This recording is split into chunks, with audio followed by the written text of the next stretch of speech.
Variations of cat poses. Cat poses are very good for the spine.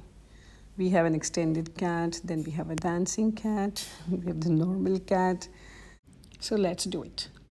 Come on all your fours, that is the knees below your hips and the palms below your shoulders. Inhale and let your head go up. Sink your spine down.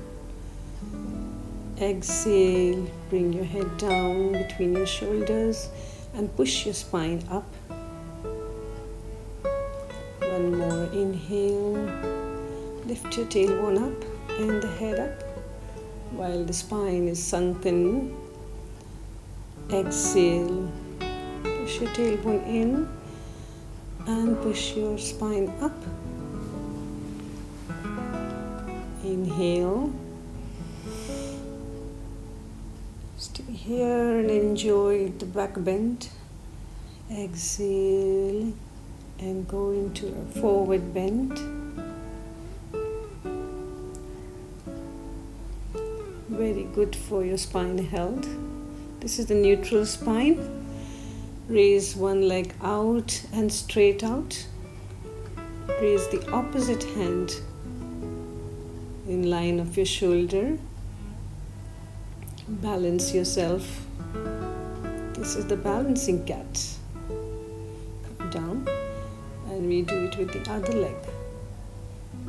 Raise your hand and the opposite leg. You can have your foot flexed or straight. Bring it down. One more time. Raise the leg up and the opposite hand out and balance yourself with your core energy.